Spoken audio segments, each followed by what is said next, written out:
جب ان میں سے کسی کو بیٹی کے پیدا ہونے کی خبر ملتی ہے تو اس کا منہ غم کے سبب کالا پڑ جاتا ہے اور وہ اندر ہی اندر گھٹنے لگتا ہے، اور اس خبر بد کے سبب جو وہ سنتا ہے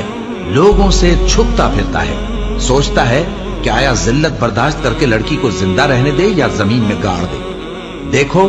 یہ جو تجویز کرتے ہیں بہت بری ہے، اور اسی کی نشانیوں میں سے ہے کہ اس نے تمہارے لیے تمہاری ہی جنس کی عورتیں پیدا کی تاکہ ان کی طرف مائل ہو کر آرام حاصل کرو، اور تم میں محبت اور مہربانی پیدا کر دی۔ جو لوگ غور کرتے ہیں ان کے لیے ان باتوں میں بہت سی نشانیاں ہیں، اور عورتوں کا حق مردوں پر ویسا ہی ہے جیسے دستور کے مطابق مردوں کا حق عورتوں پر ہے، البتہ مردوں کو عورتوں پر ایک درجہ فضیلت ہے، اور اللہ غالب ہے، صاحب حکمت ہے۔ اے پیغمبر صلی اللہ علیہ وآلہ وسلم، اپنی بیویوں اور بیٹیوں اور مسلمانوں کی عورتوں سے کہہ دو کہ باہر نکلا کریں تو اپنے چہروں پر چادر لٹکا کر گھونگھٹ نکال لیا کریں۔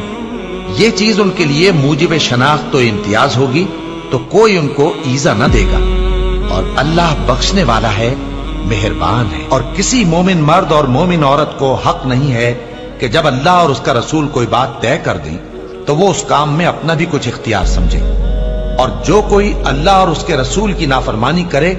وہ بالکل گمراہ ہو گیا۔ مسلمانوں، تمہاری عورتوں میں جو بدکاری کا ارتکاب کر بیٹھیں ان پر اپنے لوگوں میں سے 4 شخصوں کی شہادت لو، اگر وہ ان کی بدکاری کی گواہی دیں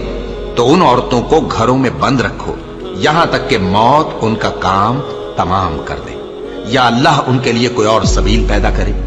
اور جو 2 مرد تم میں سے بدکاری کریں تو ان کو ایذا دو، پھر اگر وہ توبہ کر لیں اور نیکوکار ہو جائیں تو ان کا پیچھا چھوڑ دو، بے شک اللہ توبہ قبول کرنے والا ہے، مہربان ہے۔ اور جس چیز میں اللہ نے تم میں سے بعض کو بعض پر فضیلت دی ہے اس کی تمنا مت کرو۔ مردوں کو ان کاموں کا ثواب ہے جو انہوں نے کیے، اور عورتوں کو ان کاموں کا ثواب ہے جو انہوں نے کیے، اور اللہ سے اس کا فضل و کرم مانگتے رہو۔ کچھ شک نہیں کہ اللہ ہر چیز سے واقف ہے۔ مرد عورتوں پر حاکم ہے، اس لیے کہ اللہ نے بعض کو بعض سے افضل بنایا ہے، اور اس لیے بھی کہ مرد اپنا مال خرچ کرتے ہیں، تو جو نیک بیویاں ہیں وہ فرمانبردار ہوتی ہیں، اور ان کے پیٹھ پیچھے اللہ کی حفاظت میں مال و آبرو کی خبرداری کرتی ہیں۔ اور جن عورتوں کی نسبت تمہیں معلوم ہو کہ سرکشی اور بدخوئی کرنے لگی ہیں تو پہلے ان کو زبانی سمجھاؤ، اگر نہ سمجھیں تو پھر ان کے ساتھ سونا ترک کر دو، اگر اس پر بھی باز نہ آئیں تو زد و کوب کرو، پھر اگر تمہارا کہنا مان لیں تو پھر ان کو ایذا دینے کا کوئی بہانہ مت ڈھونڈو، بے شک اللہ بہت اونچا ہے، بڑا ہے۔ مومنوں، تم کو جائز نہیں کہ زبردستی عورتوں کے وارث بن جاؤ، اور دیکھنا اس نیت سے کہ جو کچھ تم نے ان کو دیا ہے اس میں سے کچھ لے لو، انہیں گھروں میں مت روک رکھنا۔ ہاں، اگر وہ کھلے طور پر بدکاری کی مرتکب ہوں تو اور بات ہے،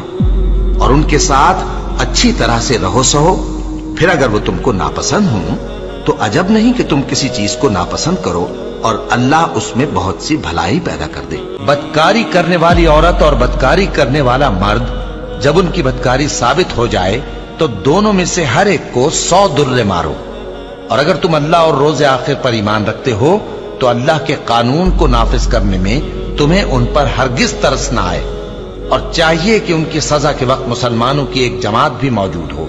بدکار مرد تو بدکار یا مشرک عورت کے سوا کسی سے نکاح نہیں کرتا، اور بدکار عورت کو بھی بدکار یا مشرک مرد کے سوا اور کوئی نکاح میں نہیں لاتا، اور یہ یعنی بدکار عورت سے نکاح کرنا مومنوں پر حرام ہے۔ اور جو لوگ پرہیزگار عورتوں کو بدکاری کا عیب لگائیں اور اس پر 4 گواہ نہ لائیں تو ان کو 80 درے مارو، اور کبھی ان کی شہادت قبول نہ کرو، اور یہی بد کردار ہے۔ ہاں، جو اس کے بعد توبہ کر لیں اور اپنی حالت سنوار لیں تو اللہ بھی بخشنے والا ہے، مہربان ہے۔